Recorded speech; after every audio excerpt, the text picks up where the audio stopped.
Some of us ran a bit late, but I'll talk a little more about that in a moment.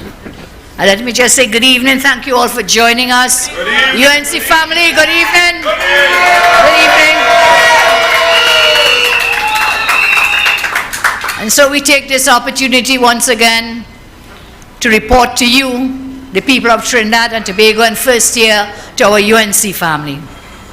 Today we had to attend a sitting of the Parliament to try to clean up the mess that the PNM made over the local government elections. I want to tell the nation that the UNC is clearly ready for any election. The UNC is on the road to victory. People are fed up with this wicked, evil, selfish government.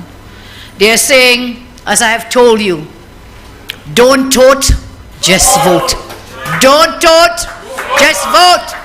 And when you go to vote, vote UNC. So if they had listened to me since 2019, they would have spared themselves the embarrassment. You know, somebody told me something like a joke. They said, you know, people in town saying they can't find no egg because all the egg on the faces of Rowley and his ministers. They were so humiliated at the Privy Council. Now they have to scramble to fix the mess. Or maybe they plan to deceive everyone in this country from the start. So before I continue on that point, let me thank all the powerful speakers who came before me. Let me thank the powerful speakers. I think if I had to give out a prize for most improved Senator Speaker, who would we give it to? Most improved Senator Damian Lyder.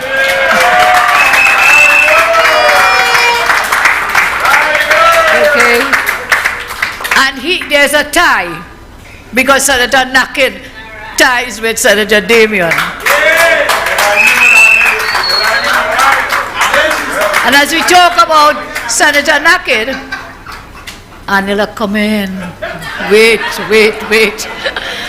As we talk about Senator Naked and thank him for his time and his contribution, he spoke about sports and the value of sports. So I want you to join with me. The yellow team won the IPL in India today. Let us offer them congratulations. Chennai Super Kings, our own Dwayne Bravo, MS Dhoni, and all of them. You may recall at a Christmas dinner, I think it was last year, when we auctioned Bravo CSK t-shirt.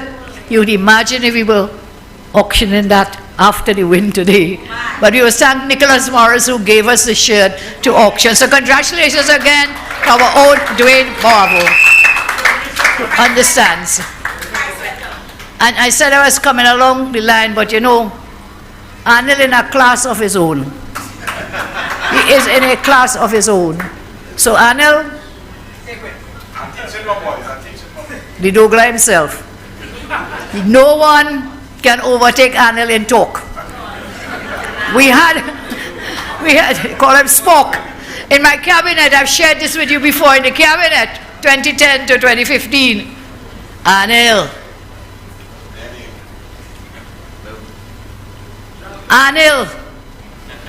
So it was dead air. He told me, he said, Prime Minister, it is dead air. On radio, dead air. You mean it? Shut up, please. So he was a very passionate person in the cabinet. It's just a joke, Colonel, and we share it all the time. Passionate, dedicated, hardworking, best Minister of Education we've ever had. But no, Naked told us, that's what Naked told us, sports as education as well. He has a discipline, a good comeback, eh?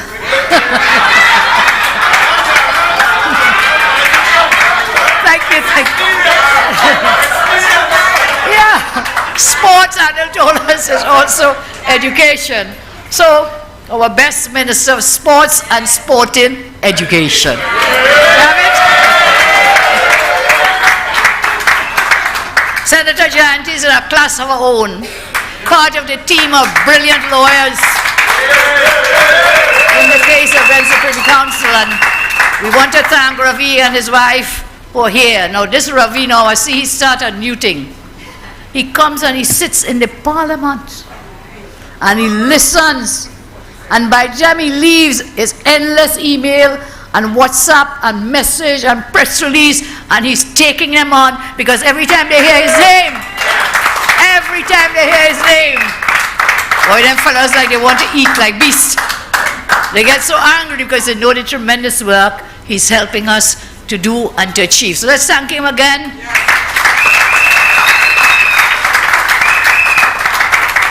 Well, I think after listening to Senator Jolene John tonight, wow. Fire.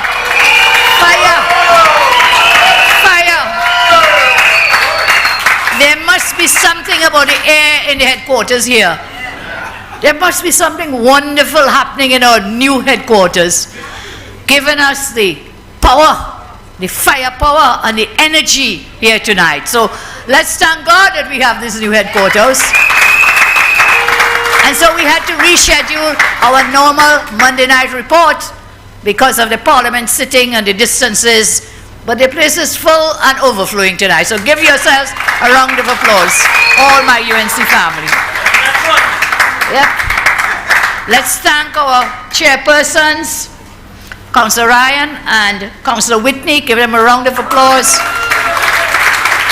Our two speakers tonight, Nasser, you are going to win that Sandy Grande seat.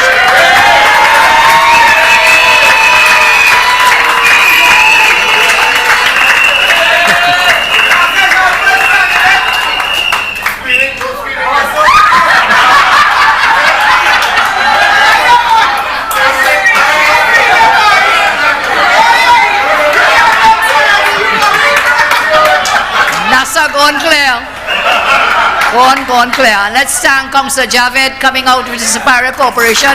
Rowley, don't even think about it. You will not win the Superior Corporation. It belongs to the UNC. So thank you, Javed. Tonight I want to share something with you. I'm sorry, but how could forget Wade? Oh my God. Save the best for last. I didn't make a lot of comebacks tonight. Let's give it up for Senator Mark.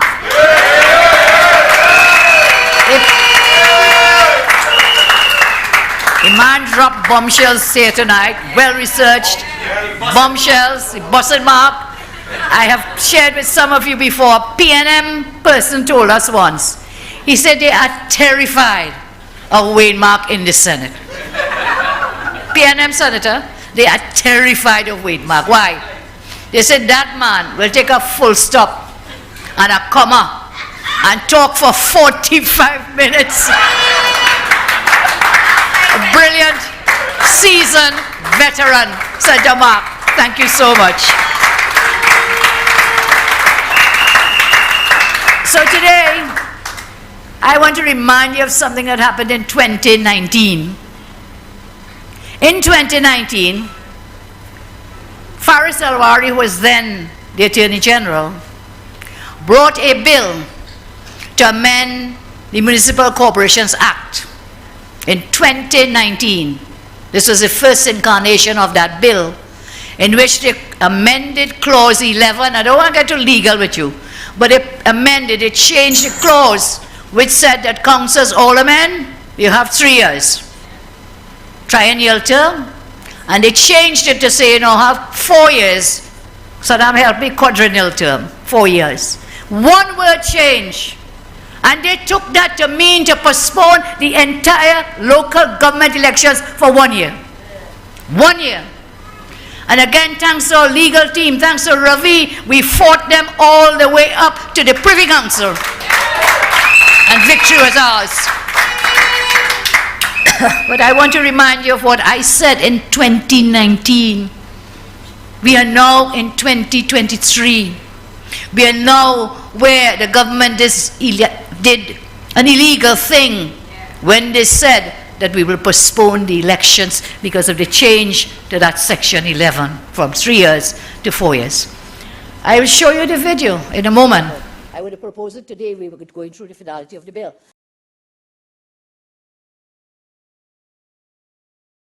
The 26th June 2019, page 82 of the Hansard. This is what I told them in the Parliament in 2019 when they changed the law from 3 years to 4 years. This is what I said. Go ahead. I would have proposed it today. We were going through the finality of the bill. And that amendment would be to amend what is known as the proclamation clause, which is clause 2 of the bill, to make it clear.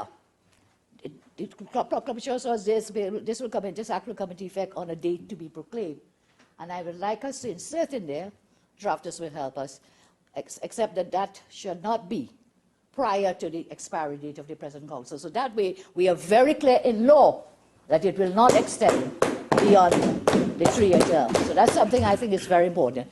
In any event, were you to do it in that way, I mean, it's going to be chaotic. There's no way the very complex activity and administrative things that have to be done can be done in time for that to take place. So that's my first point. And I make the point again, I think it is very important for us to ensure that we don't extend the life inadvertently of these councils. I make the point that delays have been, there's a poor track record in holding local government elections. Answer Siparia's question. This nonsensical argument. Yes, so what happened there? Same thing, the 3-year into 4-year. So said, so did, I was spot on, exactly.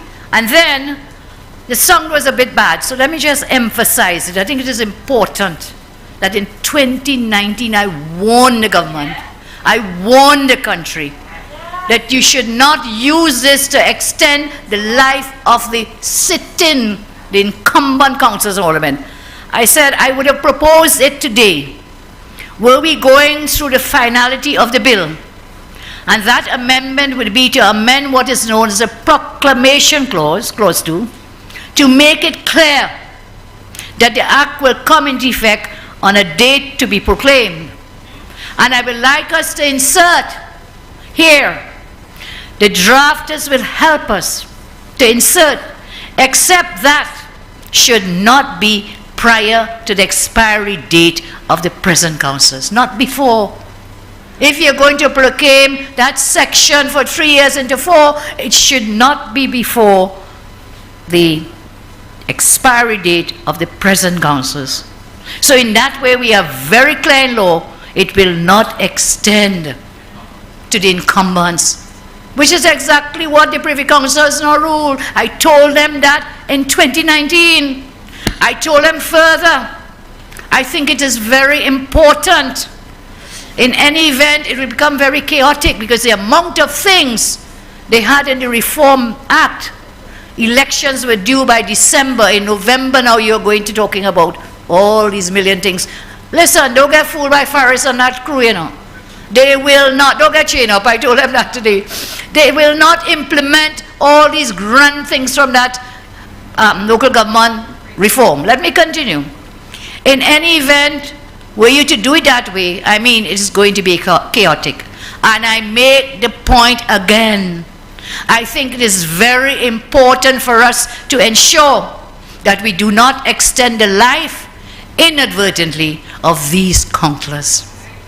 These councillors. I make the point that delays have been. There's a poor track record in holding local government elections. Listen to Forrest's reply now. This nonsensical argument that we're going to somehow extend the life of people who are serving by 1 year, and the honourable member asks for an amendment to the proclamation clause. As the Prime Minister says often, poppycock, absolute nonsense. Because, Mr. Deputy Speaker, we have to be reminded that the Honourable Prime Minister said an election will be called when it is due. And that's the Honourable Prime Minister's prerogative.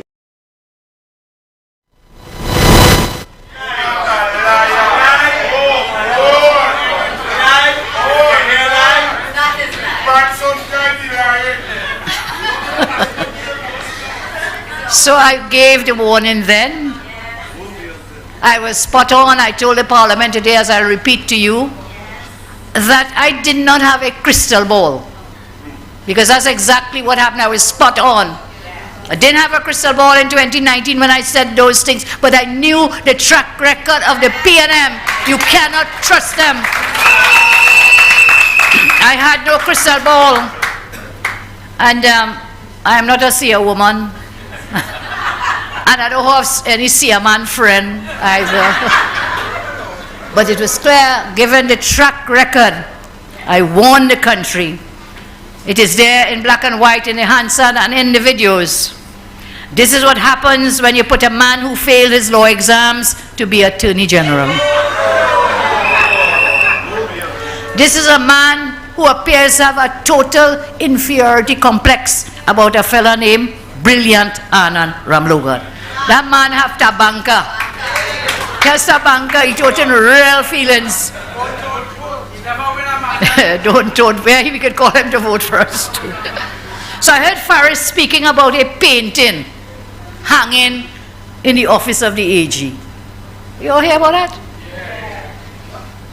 I want Faris to speak about the $3 million in paintings that Rowley purchased with taxpayers' money.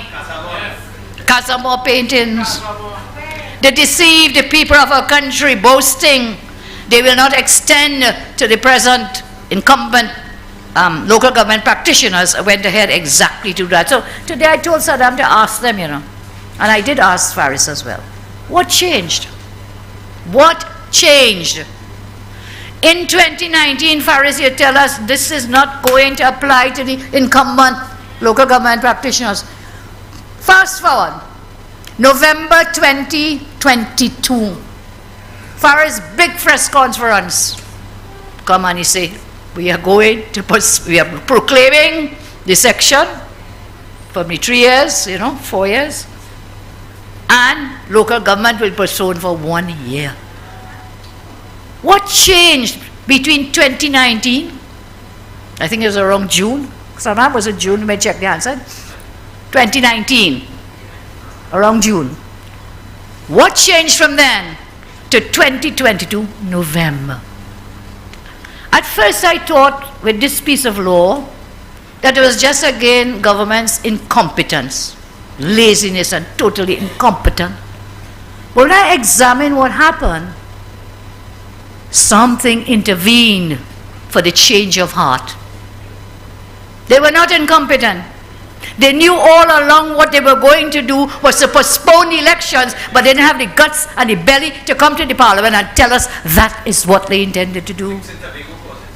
And so I asked, was that error? Because we all make mistakes, humans, we make mistakes.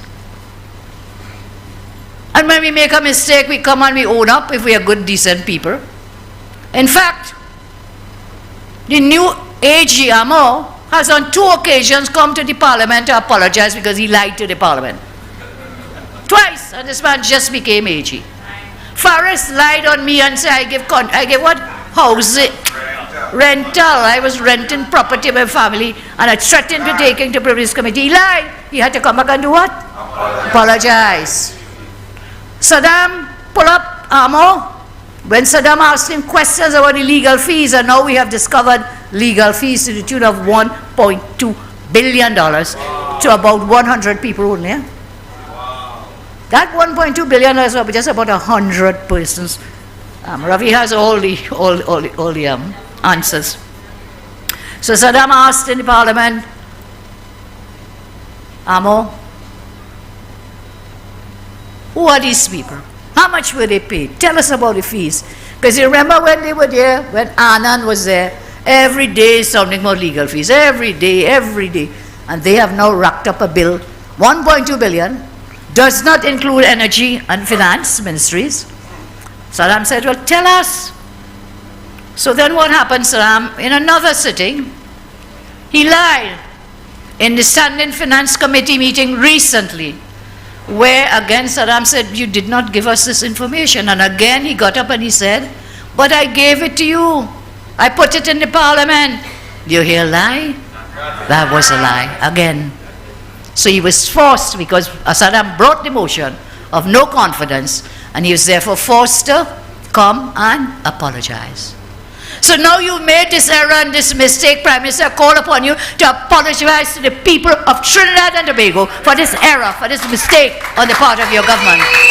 I call upon you. I saw he had a sort of panic attack. JJ described it very, very well for us. When he went and he had a meltdown. I think that was a meltdown on Thursday. For all of them, it was a meltdown. Because listen, fellas, we were out in Naparima College, one of the best schools in San Fernando. Civiliana, our crew here. In San Fernando on Wednesday. And in my car, when I left that meeting and I'm going home, phone ringing, pick it up. Somebody said, "Leader, I am told the UNC has put the PNM in panic mode right now, that's just after the meeting. They organized an emergency session to plan a meeting for Thursday in San Fernando." So we put the fear of God in them. Last Monday in San Fernando, and we'll put the fear of God in them throughout the length and breadth of Trinidad and Tobago. Throughout the length and breadth of Trinidad and Tobago. That is what we will do. So we saw the panic attack last week in San Fernando. He didn't go to San Fernando to tell people how he was going to make their lives better. No, others have mentioned it before me. He didn't say anything about what his plan is to bring down the out-of-control murder rate. He did not speak about how he intended to create jobs for people. Judges spoke about the jobs. We had the plan, the Selwyn Ryan report. We had started to implement that plan. It is there gathering dust on the desk, on the shelves of Rowley's office. He didn't talk about how to provide new opportunities for young people. But you know what he went to San Fernando saying? You know what? No, just spoke about how he is and whatever. He went to cry about how I do call him Dr. Roll. You all remember that? I mean, what kind of petty behavior from the leader of our great nation? You call him Dr. Rowley. So tonight I will say Dr. Doom Rowley. He's really Dr. Doom. Dr. Doom. I'm going to do what that laziest man in our country should have done and tell you plans and policies to make our lives better, your lives. So I'll share some plans because we get enough blows here tonight. We got some plans as well from JJ. I'm going to just share some plans and then I'll come back to the meltdown in San Fernando on Thursday. Some on with respect to crime fighting, and we can put them up on the screen, please, if we have it. Stand your ground laws. We propose stand your ground laws to deal with home invasions. We propose home invasion laws as well. We propose increased gun ownership. We propose restructuring of the Ministry of National Security. I have discussed this with you before. One ministry with that sleeping Minister Hines cannot do anything to deal with crime in our country. We talked about diploma, undergraduate and postgraduate degrees in policing for recruits, combined with a police apprenticeship program. We'll develop these diploma, undergraduate and postgraduate degree programs. We'll implement them at the UWI Debe campus. We have the space. We have those buildings empty. What a shame.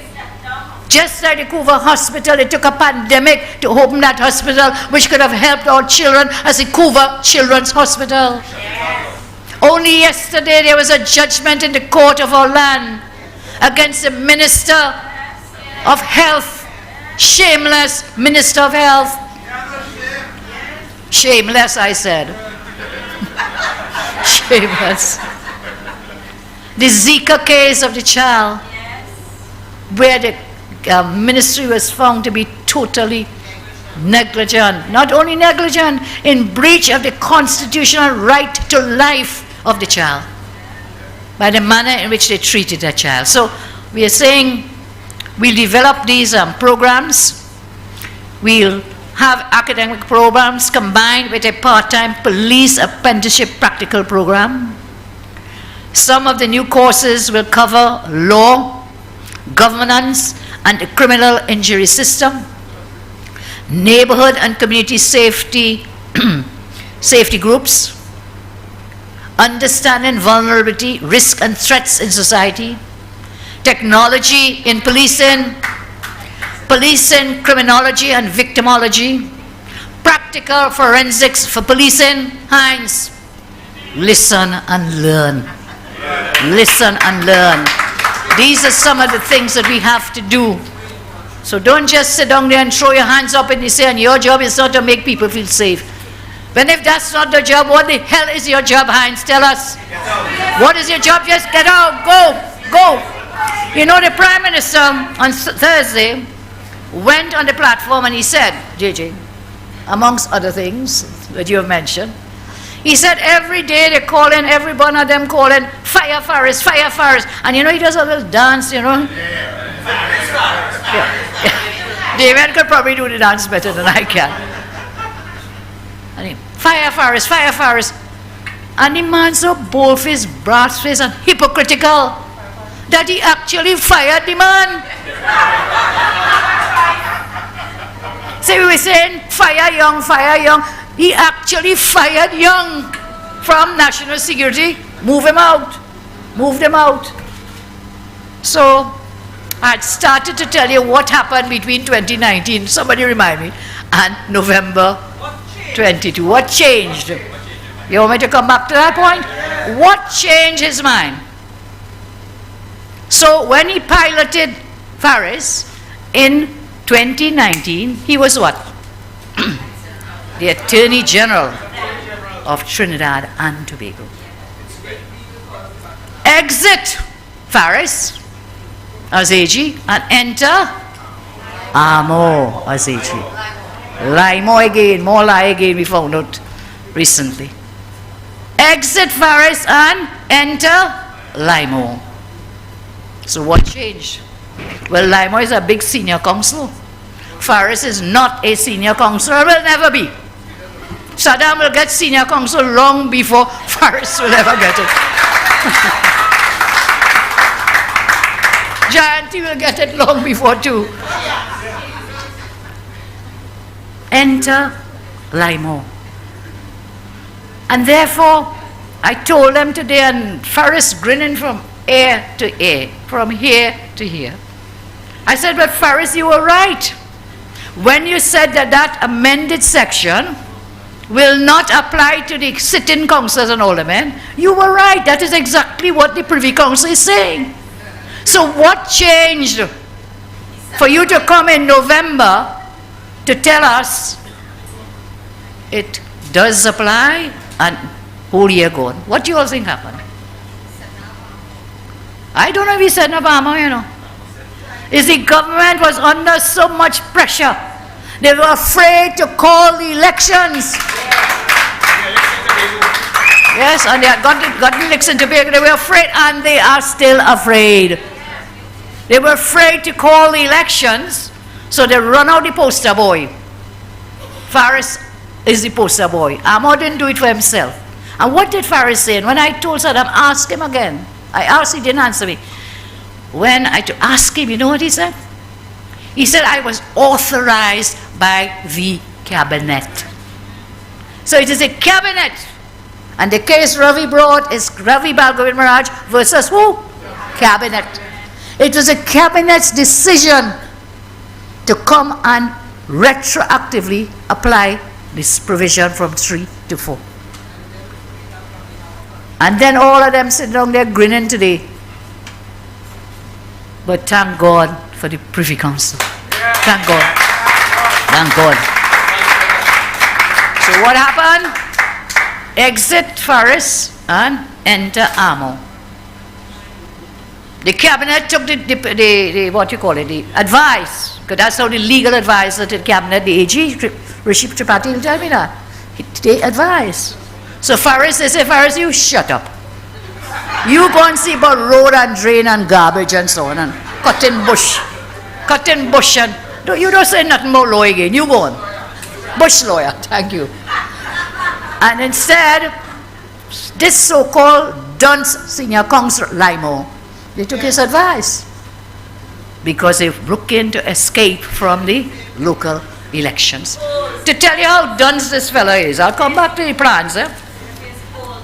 I'm sorry? Must face polls. Who, me? The Paris He must face the polls? Okay. When that next election comes, I guess. I just want to raise two little points out of to show how dunce this AG is. So he brought this new AG. You know, I told them that in the parliament, they were laughing at us, and Farris grinning. When I say, oh my God, I never thought we could get a worser, a worser AG than Farris until we got Limo. I never thought, in order to say, be careful what you ask for. Be careful when we say fire him, be careful what you ask for. So I'm looking for the amendments. So he brought two little amendments. We debate the whole bill, okay? Finish. We go into committee stage. I'm trying to find it. Did someone take my paper? Remember, you all didn't give me one. Okay. Check live. The note taker himself. Got it. Okay, guys. So the man bring an amendment. So he circulates the amendment, which is the practice and the procedure at the committee stage of the bill, and he brings it and we have it. So this is just before we finish debate, you know. He didn't even tell us in the debate what the amendments were to be. So we what you say, buying cat and bag. You don't know what he coming with. So the last moment he puts out this. First of all, he brings an amendment in the preamble, to insert after the second recital. Look at trouble with them kinds of words, is what he wanted us to insert. The following new recital. Hear what he wants us to put.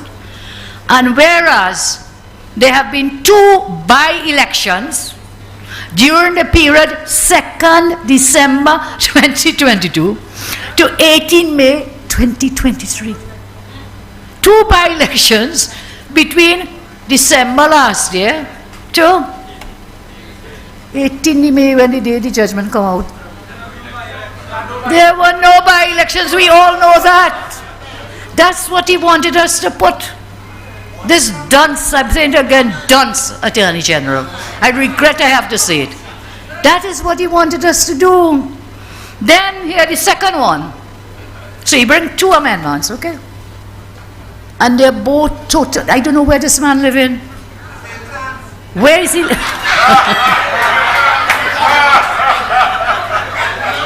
Says,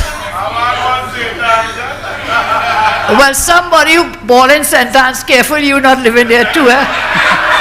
Be careful. So in clause 2, he says, delete the definition councillor and aldermen and substitute these words. Councillors and aldermen. You know, I think we couldn't stop laughing in that parliament. It was like a comedy of errors. You brought the whole bill, we debated the whole bill, at the last moment you're coming to bring all these things that are factually not correct. Councillors and aldermen means, and we have some of you here, you know what you all mean according to Farris. They mean the person, not Farris, the other one, Limo, means the persons who served in the corporate office of the council. Yes, during the period December 1st, 2019 to May 18th, 2023. Who served during the period December 1, 2019. When was the election in 2019? Anybody remembers? All you councillors here, you have to know that date. Which date were you elected? This dunce. December 1. I'm not making this up. It actually happened in the parliament earlier today. It actually happened in the parliament. So let me move on and leave Duncy Limo by himself.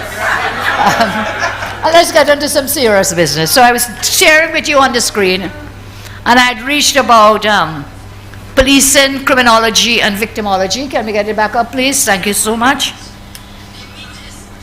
Okay. Practical forensics and for policing. Yeah, it's back up. Academic and professional skills for police research. Methods in policing and security. Investigation of serious and organized crime. Cybercrime and forensic investigation.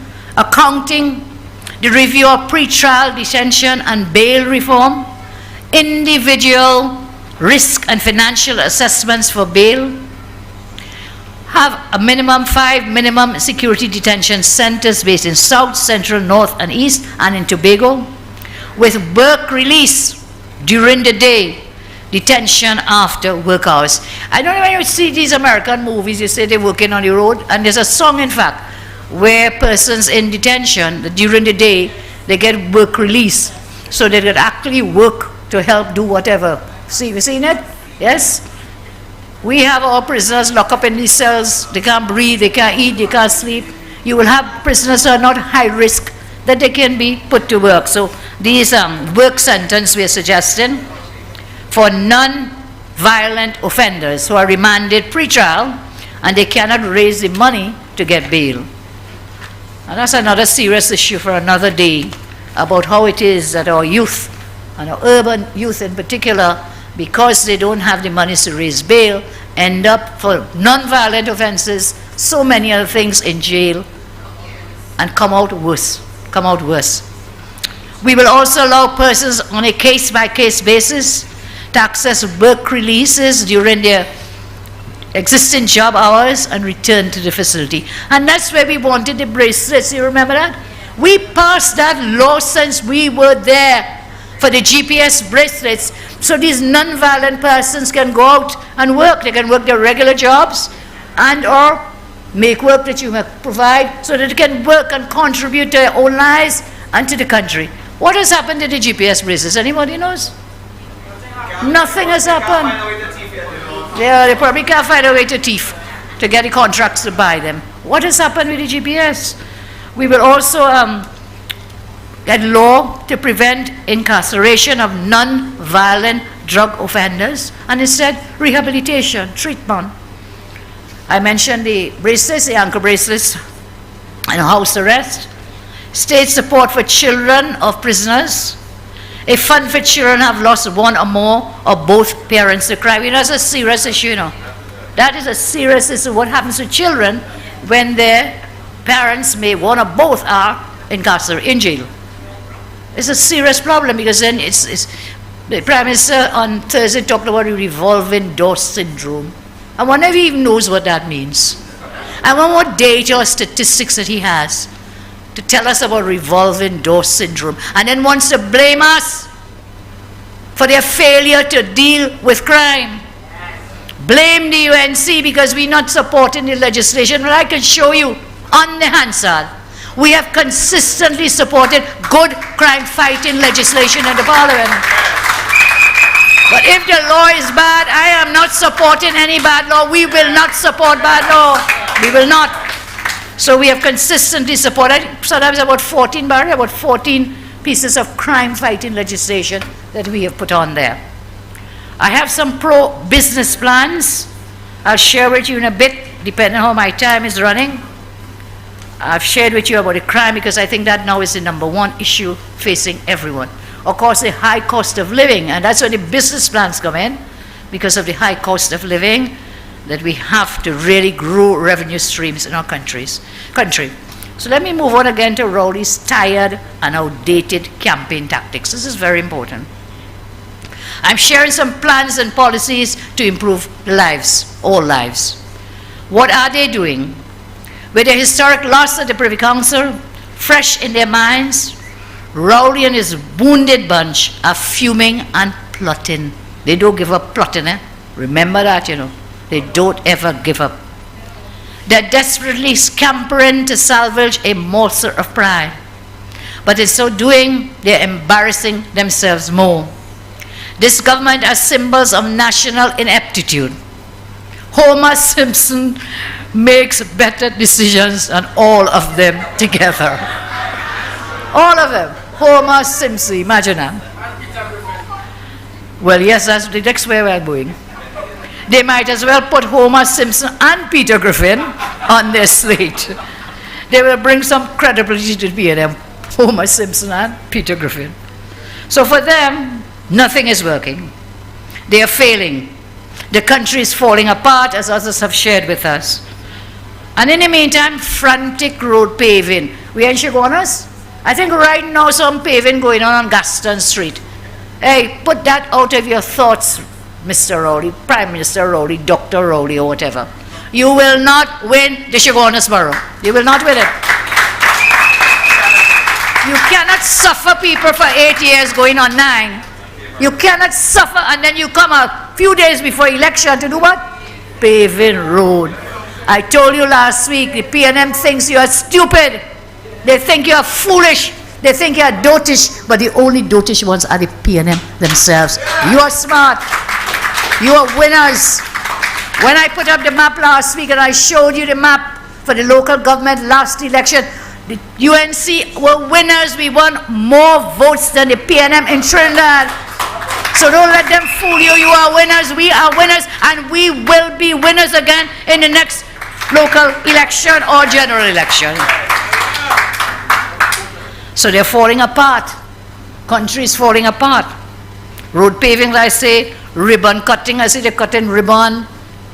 The Minister of No Works, Rohan, some ribbon cutting, was it 2 days ago? Go in Valencia. That's not going to help anyone. Or nothing will mask all the baked on grime of the failed PNM brand. Their brand is in shreds today. And it's not because of the reasons Rowley is giving. It is because he doesn't care. It is because he's a lazy, wicked man with no heart. The man kept shouting, heart of stone. He may be a geologist, so he knows all about rocks. But he has a heart of stone. Every cold heart and all those others. No heart. In fact, it's no heart. Heartless. Every morning, Rowley faces his failure at his front gate.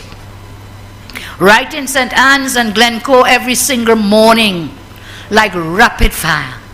His murders, home invasions, rapes, robberies, high food prices, unemployment, increasing electricity costs, increasing water costs, increasing phone charges, property tax, decline in GDP that Wade told us about, natural gas shortages, poor roads, flooding, non-existent health care, inflation, increasing debt levels, business closures, massive retrenchments, Balijay House corruption, a crashing justice system. Rowley addressed none of these, not one of these in his addresses, and nor did any of his ministers. So why is he not speaking about these issues terrorizing our citizens? He knows he's the laziest prime minister, most cruel to our own people, our citizens. He knows his inner circle is as weak as his self-control. What does he do? What does he do? Of course, we say nothing. He grabs for the only thing he ever grabs for. He grabs for the only propaganda card that he can reach. He grabs it, and that is the race card. Race card. Jillian, I think, explained it so well for us tonight. I endorse everything she said. So don't get chained up, people. Don't get chained up by this wicked, lazy government. Don't get chained up.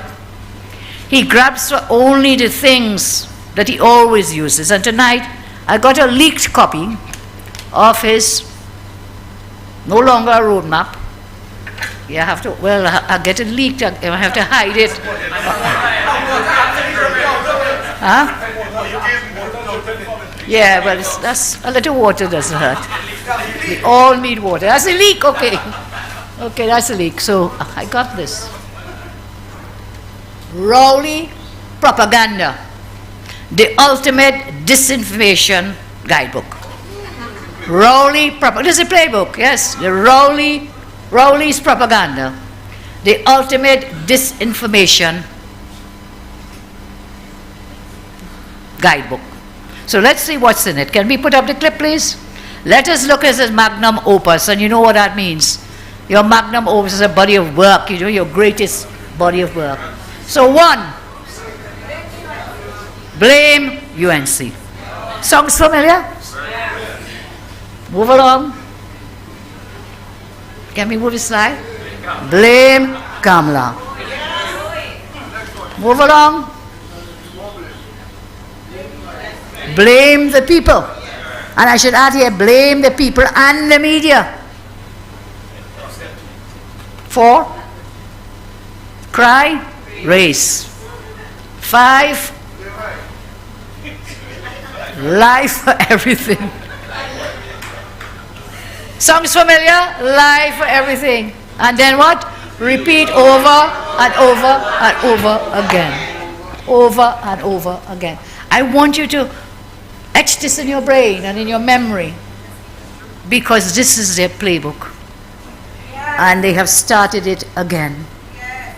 Thursday was the beginning of their campaign. Every single one of these buttons were pushed in their Thursday meeting. Can we look at them again? Because you will have to put them in your brain and learn to answer them and deal with them. Let's look at it again. 1. By Rowley, yes, by Rowley. First published 95 when the UNC came into government. Blame UNC. Blame Kamla. Well, help me now, my voice gets...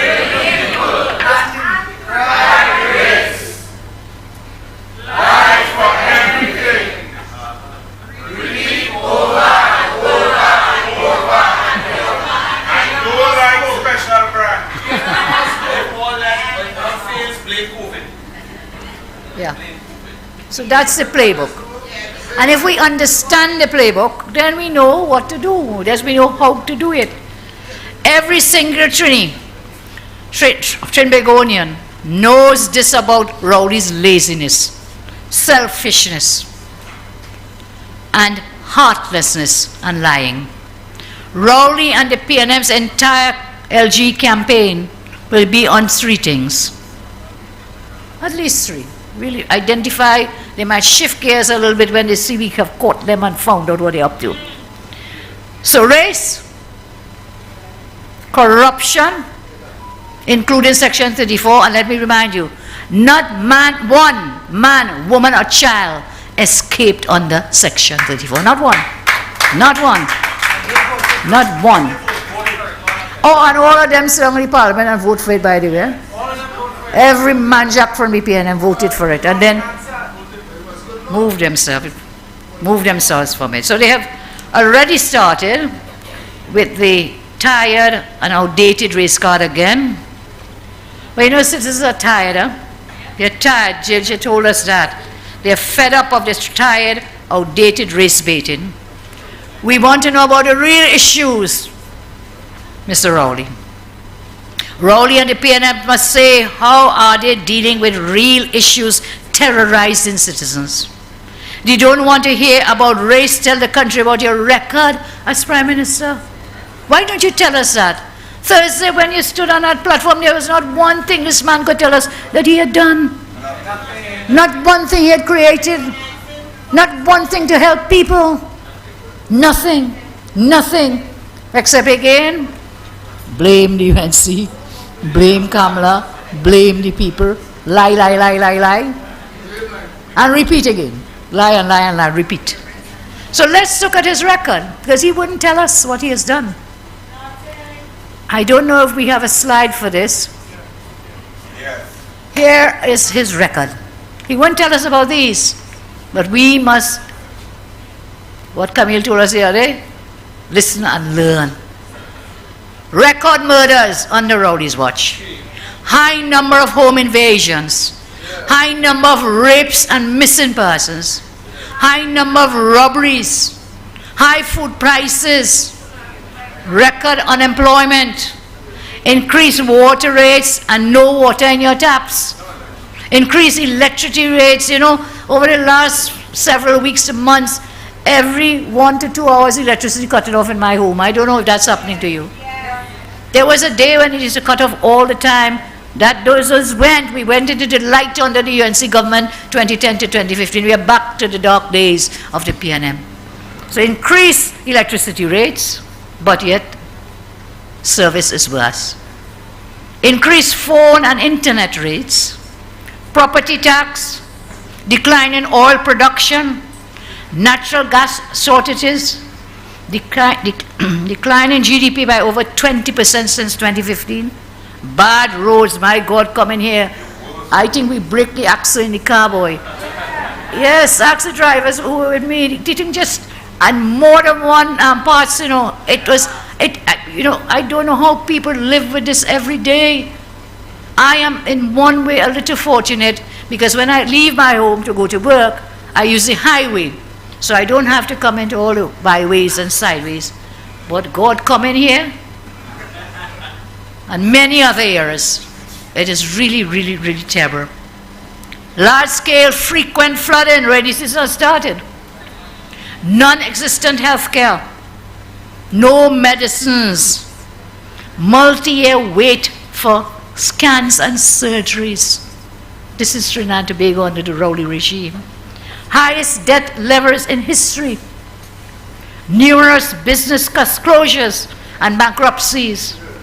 Massive retrenchment of over 100,000 jobs lost since they came into office. I repeat again, Balaji House construction corruption. And as we talk about that Balaji, I didn't plan to talk about this Piarco thing, you know. But they're killing Piarco. They're saying to us, look, whatever. Well, there was a massive report of massive corruption in the Sunday newspapers this weekend.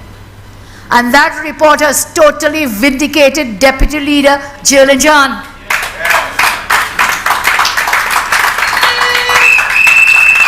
Totally. When they spoke, they talked about the painting, which I already discussed with you. And they say, Rowley's saying we collect money. It was a big secret. That is stale news. It was no secret. It was published at the time. And they're saying we try to throw away the case. Hey, we didn't throw away case like Malcolm Jones' case for the 1-2 billion, you know. We did not, you know. Ken Julian, Etek Bamboo, all those cases. Ashton Ford has collected money, all those cases. So give me a minute and I will speak, please. We all seem to know them, so that's good. Must never ever forget them and bolt them to the chest of Keith Christopher Rowley. Must never forget them. We pursued that Piarco case under my watch when we went into government. We recovered $18 million. That's something like a case that we throw away. And we never hid it because it was published in the newspapers all the time. So again, the lies, repeat the lie. And he got this whole campaign. Those are the lies. Lies. And you have the real man there for it, Limo. If anybody jeopardized that case, it was Mr. Limo himself when he was disqualified for lying on affidavit in the Miami court. If there was any jeopardy to the case. So, moving along, crashed justice system, PNM, interference in the TTTPS.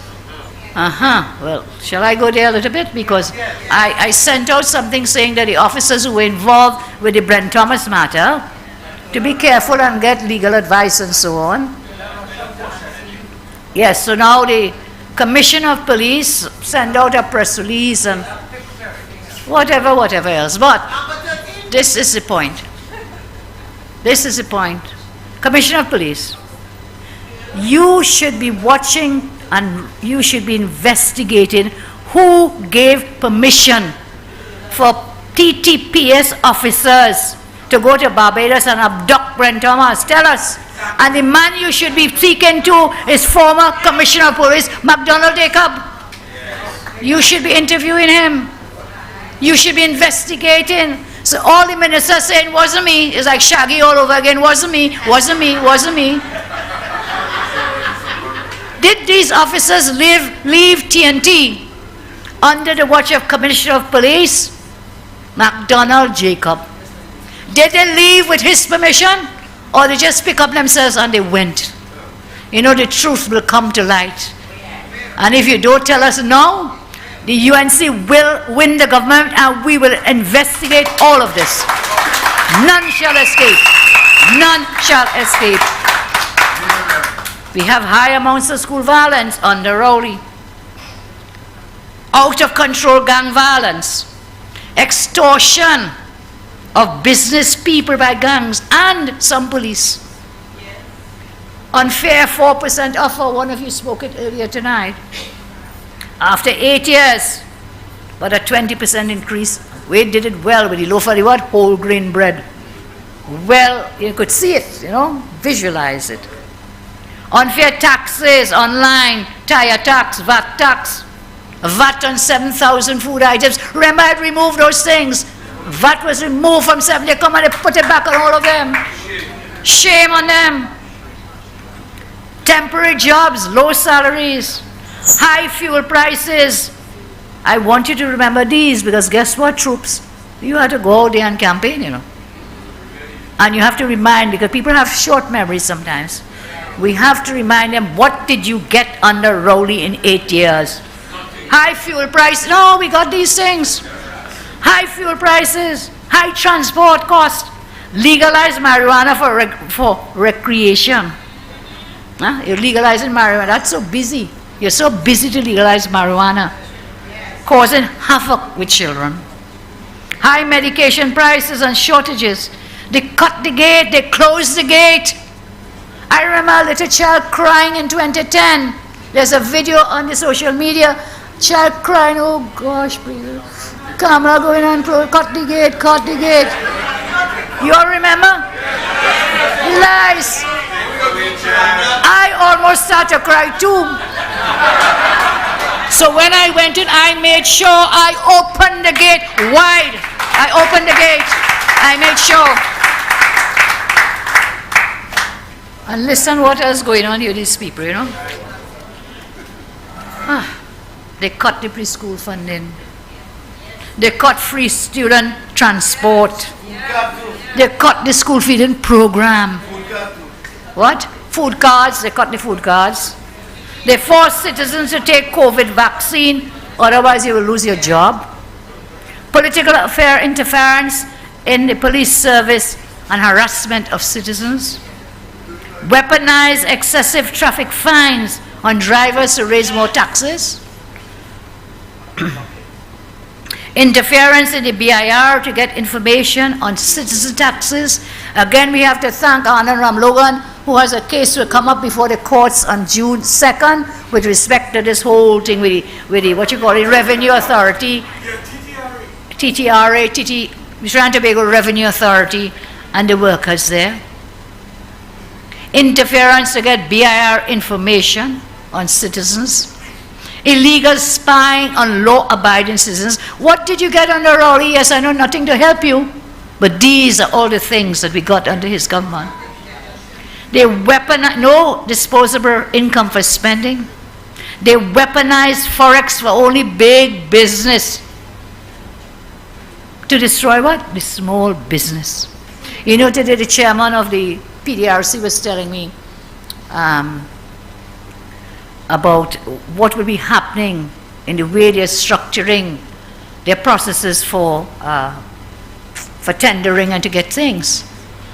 And now it is that every person who wishes to get a contract, whether to sell doubles or buy doubles, for the corporation to buy doubles, to buy bacon shack, to buy roti, to buy pilau, to buy all the nice things we like to eat, for a small function, they have to now register with the procurement regulator.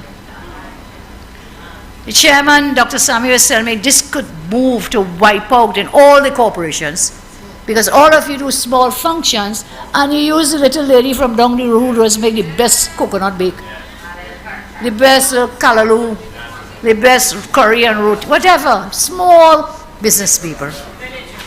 Villagers in the local communities who can now get wiped out.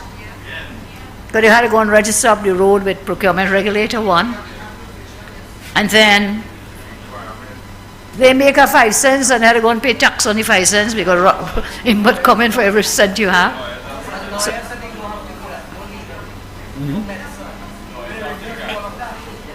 we had the exemptions, yeah.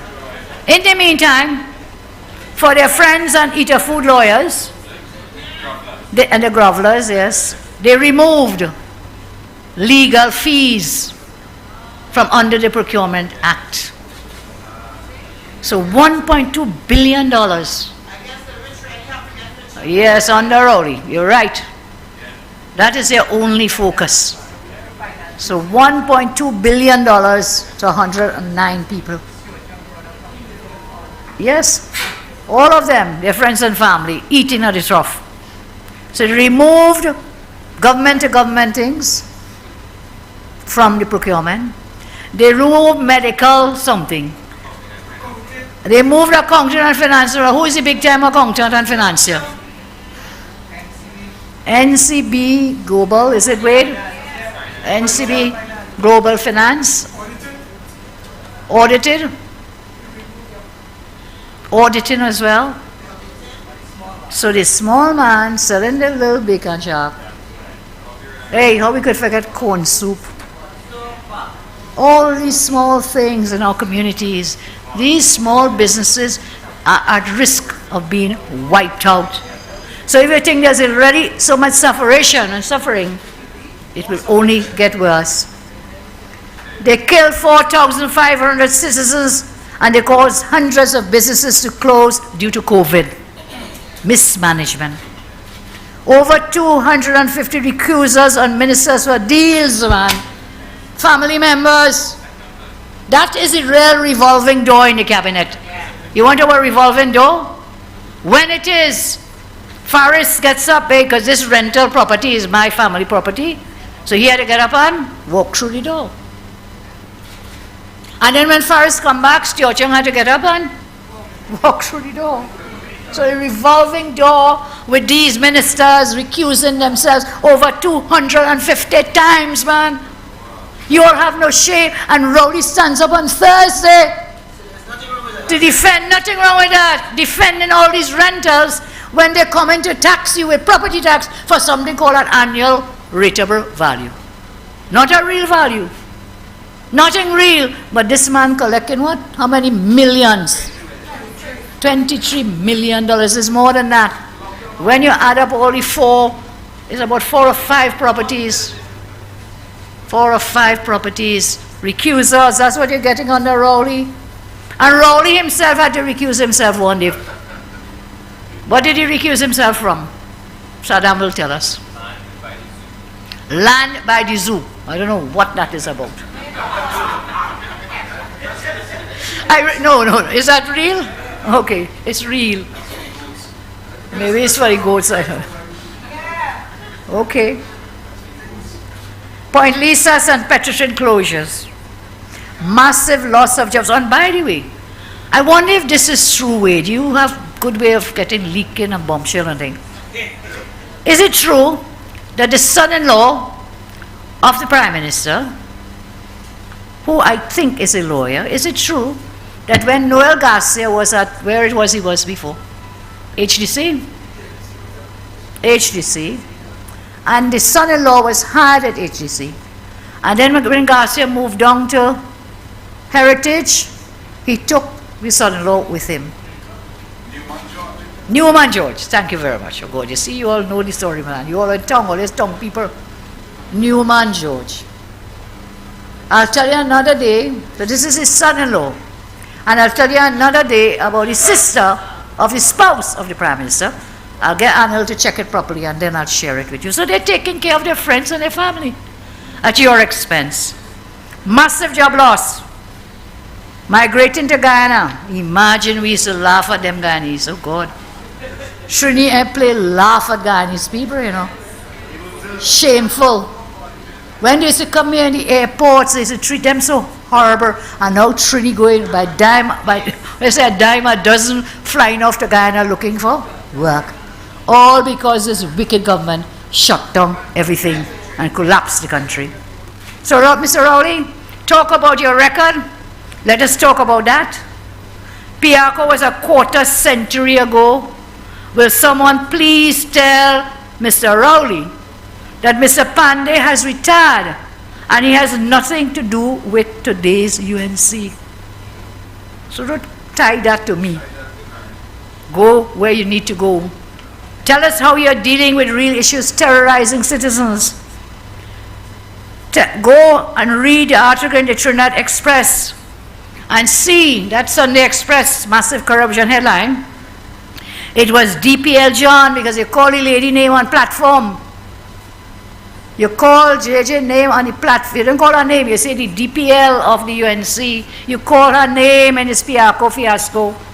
And when you read the article which is based on the Commission of Inquiry into the airport, you will see that it was DPL John who stood up against what was happening in Piarco. So don't call the lady name.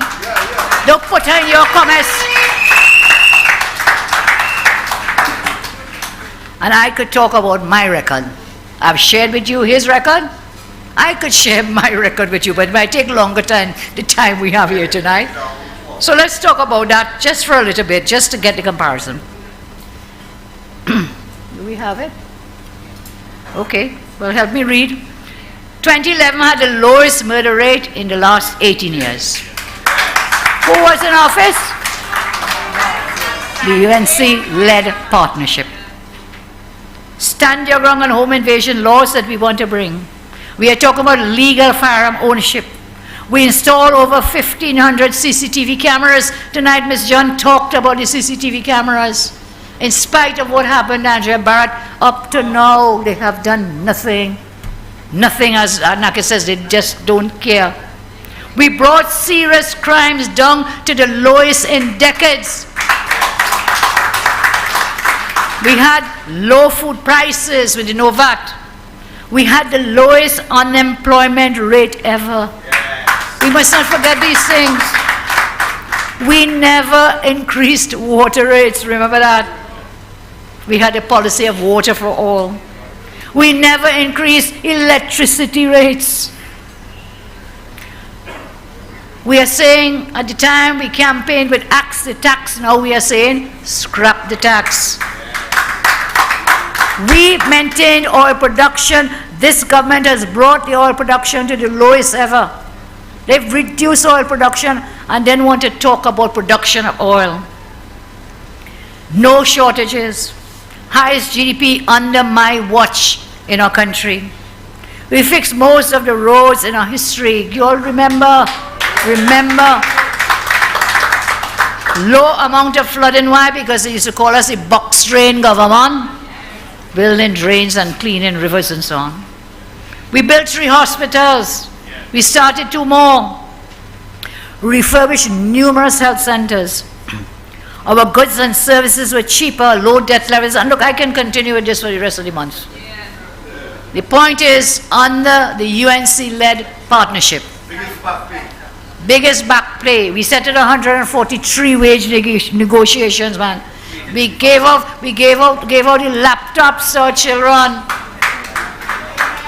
But they never were happy with us giving them laptops, you know. I remember in the parliament, they come and they decried it when we were giving the laptops, you all remember? They come and cried down all kind of thing wrong with it. You know why? Because they don't want the people to learn the truth. When we give the laptops to our children, their parents could have used it, their friends, their family, they will know what is happening in the country. But they don't want you to know. So all these things, we can talk, as I say, about so many others that are happening. So he's peddling false news. His propaganda, a current 19-year-old student of politics, communications, international relations will tell you that that edition I showed you of Rowley's propaganda is outdated. From 95 till now, the world has made incredible breakthroughs, like the internet, as you know, smartphones, advanced medicine for diseases, even the birth of new nations. And Rowley is still grabbing for the only thing he knows, as I told you. A tired old book of how to lie and fool people. Tell them it does not work and it will not work. Now we know from here on, we must dismiss everything he tells us. Anything he publishes, anything he says, anywhere, anytime, we must dismiss him. He lies just like his fake emails, never forget that. Just like he's not closing down Petrotrin, remember? In case you were closing your fridge, the government is not closing down Petrotrin. Lie again a few weeks later, all, except the son-in-law. Still has his job. So his lies, fake emails. He didn't interfere in the merit list, just like his big game changers that never happened. Give the workers 4%. I'm talking about the lies that he's feeding to us. And some people don't get chained up and repeat their narratives. Don't. There is no need to do that. You have enough wins to be proud of. All the things that we have done. And you know why? We will always now dismiss him. Here's why. If we just Google how to fight fake news, we will get 439 million hits. How to fight fake news. 430 million hits. That's close to 500 million. With this easy to find information, a baby could figure out what Rowley is peddling is fake news. That will never fool Trinis. Never. They think you are dotish. They think you are stupid. But the UNC knows that you are smart. Now he's been found out. Don't be surprised. As I say, he may revise the playbook. And when he does revise his book, I hope he will now include, as I told you, Malcolm Jones's $1.3 billion Petrotrin GTL loss. Written off by whom? The PNM when they came into office. Called a Hart came back to face the Commission of Inquiry. $725 million case against him, thrown out. AV drilling, Senator Mark mentioned. The Manzanilla Highway, $400 million for 5 miles. Curep interchange. How much was paid for Rohan Sinanan's Kedona? How much was paid for it? The St. Augustine nurseries, they demolished it to build houses. One Alexander Place, $23 million in rent per year to Faris and family for a building I think that is still not in use. And they'll check it out for me, but I think it's still not in use. The Diego Martin Sports Complex, how much did you pay? That's the Prime Minister's secret. Delcy Rodriguez, you remember that lady? Yes. Remember that secret visit? Wanted by the US, yes. Sanctions against her, sanctions against the plane. Landed here with international narco traffickers in tow. Private meeting, Rowley, and what Rowley say? He didn't know who was coming to the meeting. You hear lie? More lies. That is lie. Brian Lara Stadium. Some minister wife get a contract for that. And we'll check it out. Email Gate, we mentioned. $3 million paintings, Ines Gate, Wade Mark prosecuted that well tonight. The townhouses. Don't forget Champa Roman bill. You paid that bill, you taxpayers. What about the WPC? And the $143,000 deposit in a bank with no source of funds. The big one. Credit card lady. This case is still not closed. Ferry purchase, Austal and Incat, no procurement. Prime Minister's $70 million Tobago Palace that you spoke about. President's house renovation, $115 million. I am told the company with the contract is that none other than the Minister of Health's wife. You could check that out too. Don't forget the Soka in the seas, how much we lost on that. The works building a bridge using state resources to connect the road to a minister's land and box trains. These fellas shameless, you know. Shameless. They think we have small memories. We will not let them forget. We will remind them at every step of the way. And then we come to Stuart Young's brother. Finance deals with the state, NCB Global Finance. Went from a small little company to a main lender to the state. $500 million to renovate the Red House. $500 million. And up to now, that roof can't fix.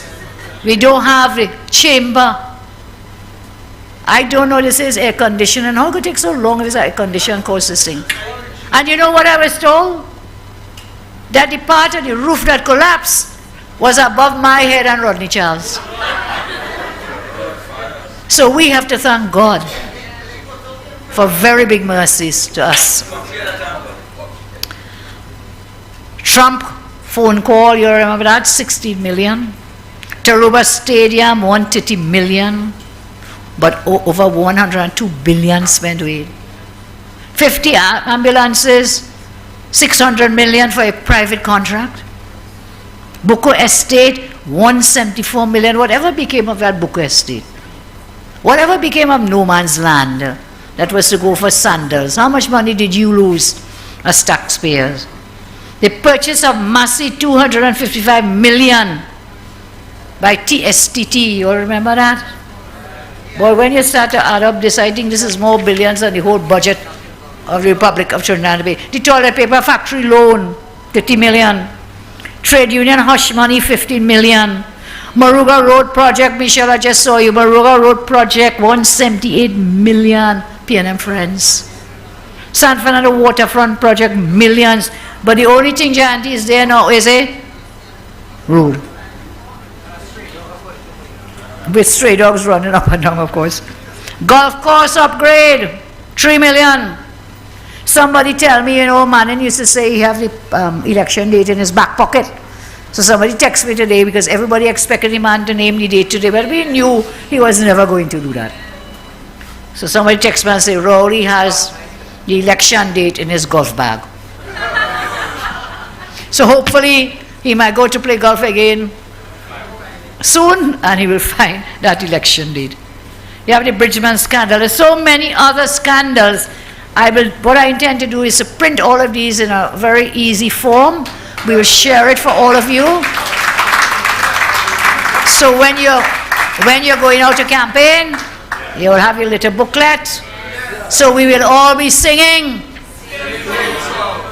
the same hymn from the same hymn book, from the same page, and from the same line. And that is where we will stay coherent and united, because our message has to be one and the same as we go forward.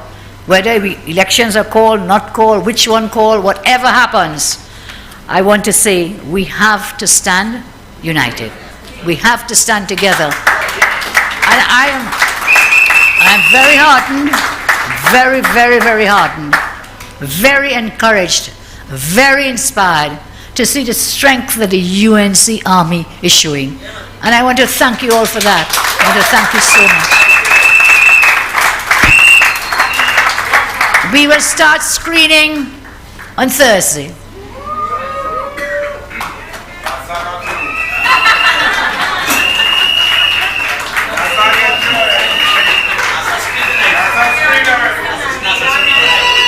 We will start on Thursday.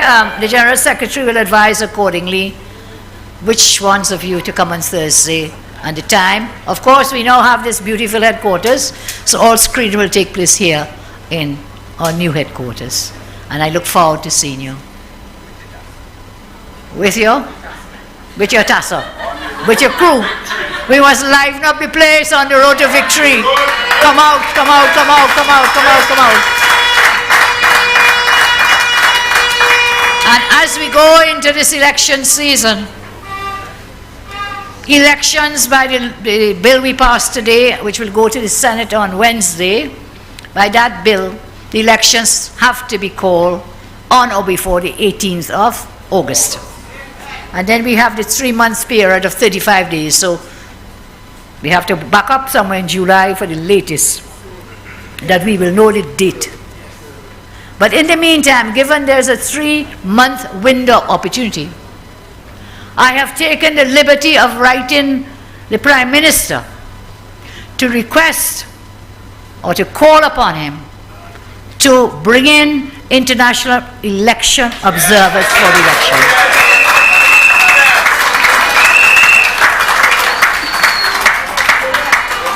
We don't trust you. We have seen all the irregularities over the years. We do not trust you. When we asked for these observers in the general election, he said about he had to pay money and don't pay money. But yet he was an international observer when he went to Guyana. He was part of CARICOM team. He went to Guyana following upon the elections. So I'm sure he will understand the importance of international election observers. So this fella don't like me to write letter, but it is my duty on behalf of the people of Trinidad and Tobago in the public interest that we get international observers for this local government election. So we have a lot of work to do. He must call it, as I told them the first day they interviewed me, I say he could run, but he can't hide. We'll catch up with him. He could run as far and as long, but we'll catch up with him. He will have to name that date. And he will be called upon to show how his government has performed.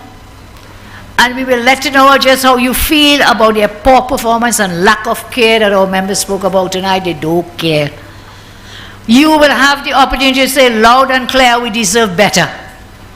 And we deserve a team with a vision and a plan to make our lives better. As your leader, I promise you tonight, the UNC has the vision and the mission and the plan. We are energized. We have a powerful team. And we are, as I told you, on the road to victory. I call upon the Prime Minister tonight. Apologize to the country for the chaos you created in the local government election. And I call upon you to name the date, as Khadija said it. If you name man, call the date. Why are you hiding? Name the date. And I call upon you all, as I told you before. Don't tote, just vote. Don't tote. Are you ready, UNC? Are you ready? Yes! On the road to victory. God bless you, and I thank you very much. Thank you.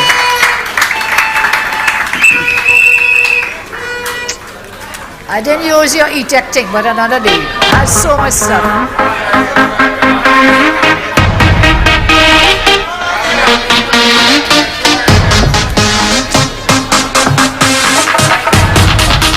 Hello, can I get one moment, please? Because